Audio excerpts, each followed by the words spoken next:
اور اگر کوئی کہے کہ چونکہ 2 سنتوں میں تو 2 قیام ہیں 4 سجدے ہیں، میں 20 سنتیں پڑھتا ہوں زیادہ سجدے ہوں گے، عقل کہہ رہی ہے زیادہ رکوع ہوں گے، زیادہ قیام ہوں گے، بدن زیادہ تھکے گا اللہ کی بندگی میں، تو میں 20 سنتیں پڑھ لیتا ہوں. تو شریعت کہے گی اگر 20 پڑھو گے تو مردود ہیں، 2 پڑھو گے تو مقبول ہیں.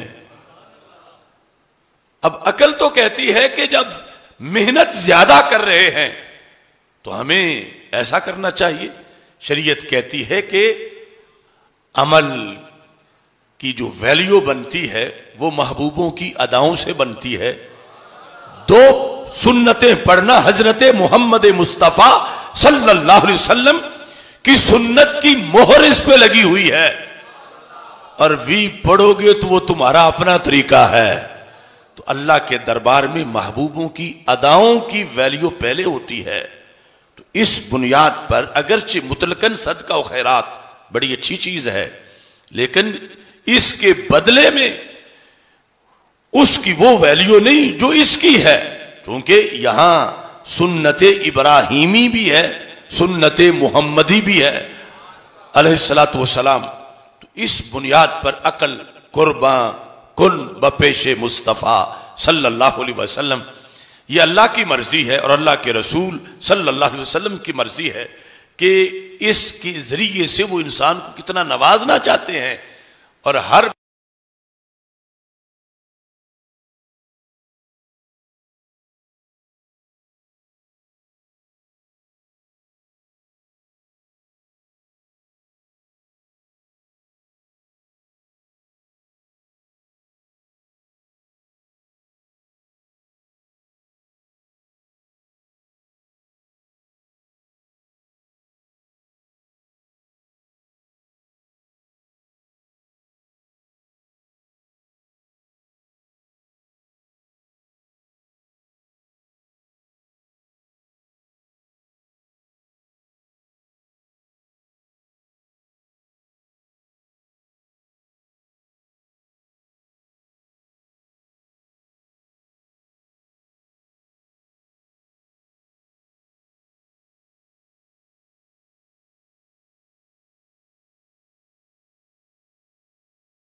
خرچ کرنے سے بندے کو اتنا ثواب نہیں ملتا جتنا ثواب کچھ چاندی خرچ کر کے یا کچھ پیسے خرچ کر کے قربانی کا جانور خریدنے میں ملتا ہے. من نہیرات یوم عید، عید یوم النحر کے دن، یعنی جو ایام ہیں قربانی کے، ان کے اندر قربانی میں جو پیسہ خرچ ہوا، یعنی ایک طرف مثلا لوگوں کی ضرورت کے لیے ایک پل بنایا جا رہا ہے جس میں اس بندے نے 5 کروڑ دے کر وہ پل بنا دیا، اور بہت بڑا فائدہ ہے، بہت بڑا خرچہ ہے. لیکن دوسری طرف جو ہے اس نے مثال کے طور پر 30,000 کا ایک جانور، ایک بکرا قربانی کے لیے خریدا، قربانی دی. تو رسول پاک صلی اللہ علیہ وسلم فرماتے ہیں یہ جو پیسہ اس مقصد کے لیے لگا، ان 5 کروڑوں سے اتنا اللہ کے دربار میں اس بندے کو مقام نہیں ملا جتنا ان 30,000 کی قربانی سے اسے مل گیا ہے.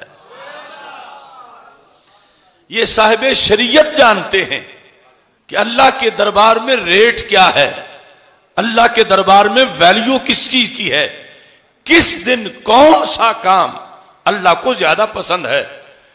8 ذوالحج ہو یا 15 ذوالحج ہو یا کوئی اور مہینہ ہو، یہ قربانی والا موقع نہ ہو تو پھر تو وہی قانون ہے کہ جس نے 5 کروڑ لگائے اس کو زیادہ ثواب ملے گا، جس نے 30,000 دیے کسی نیکی کے کام میں اسے تھوڑا ملے گا۔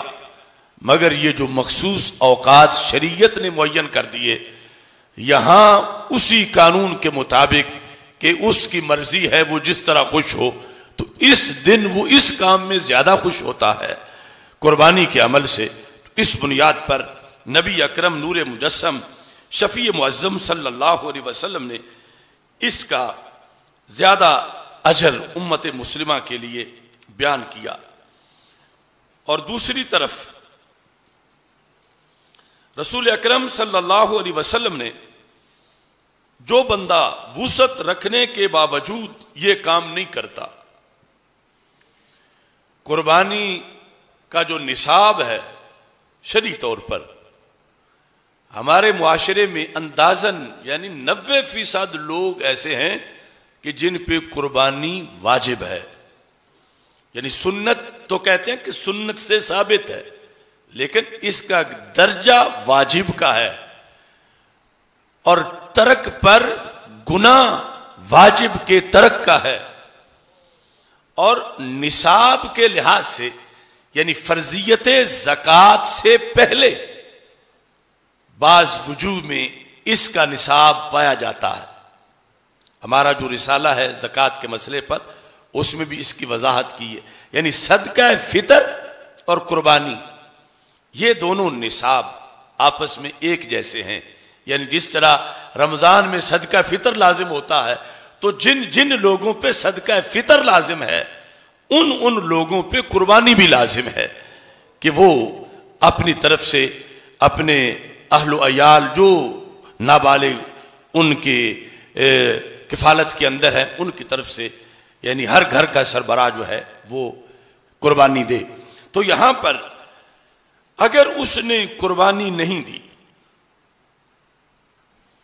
تو اس پر نبی اکرم نور مجسم شفیع معظم صلی اللہ علیہ وسلم نے اس قدر ناراضگی کا اظہار کیا۔ ہمارے آقا صلی اللہ علیہ وسلم نے فرمایا من وجد سعہ، جس نے وسعت پائی۔ وسعت پائی کا مطلب یہ ہے کہ وہ صاحب نصاب تھا، خوشحال تھا، اس نے ایسا زمانہ پایا۔ وسعت کس چیز کی؟ لِأَن يُضَحِّيَ، کہ قربانی کر سکے، اتنے پیسے تھے اس کے پاس، فلم يُضَحِّ، لیکن اس نے نہیں کی۔ تو رسول اکرم صلی اللہ علیہ وسلم اتنا ناراض فرما فلا يحضرن مصلانا، وہ ہماری عیدگاہ میں نماز پڑھنے نہ آئے۔ یعنی جو ساری کائنات کو مسجد بلانے آئے ہیں، اس بندے سے، اس امتی سے، ظاہر ہے کہ یہ نصاب ہندو سکھ کا نہیں، مومن کا ہے کہ کلمہ گو ہے، اور اتنا اس پہ رب کا فضل ہے کہ وہ قربانی کا حصہ ڈال سکتا ہے یا جانور خرید سکتا ہے، لیکن وہ پھر بھی قربانی نہیں کرتا۔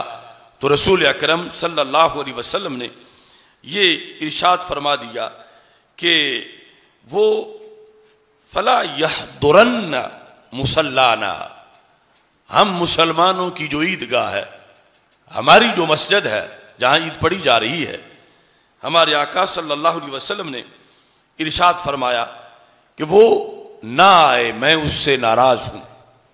اب اتنی ناراضگی کس کا جگرا ہے کہ امت میں وہ برداشت کر سکے کہ وہ سرکار اتنے لفظ فرما دیں اور پھر بھی اس کی کوئی حیثیت بچے پیچھے؟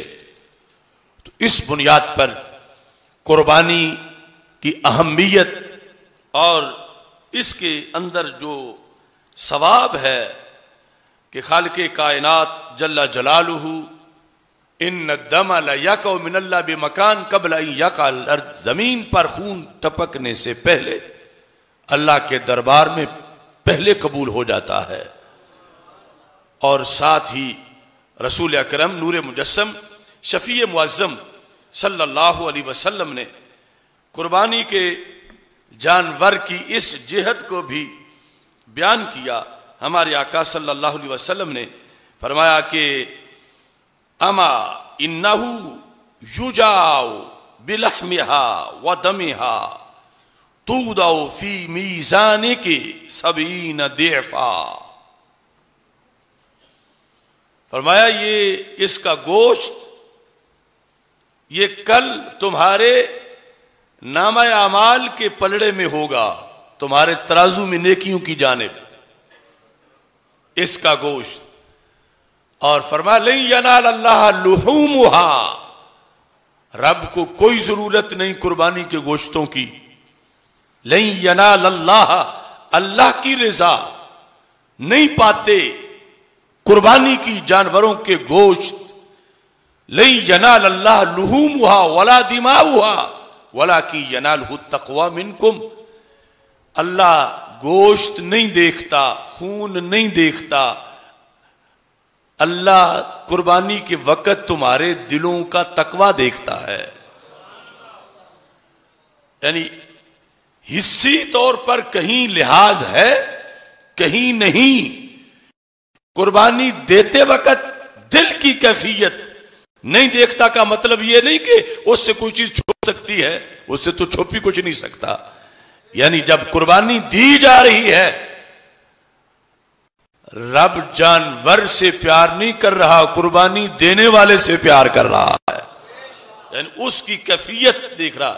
عام قربانی دینے والے کے سامنے تو جانور ہے، اسے ذبح کر کے بتا رہا ہے میرا اس سے پیار نہیں، میرا میرے مولا سے پیار ہے جس کے لیے میں نے پیارا جانور ذبح کر دیا. اور اللہ اس کے دل کو دیکھ رہا ہے کہ اس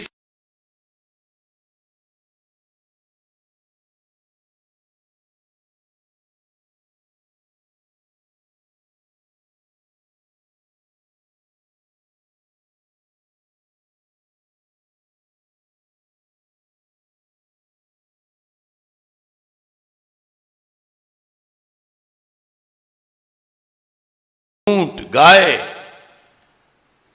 کیسی تقدیس پہنچی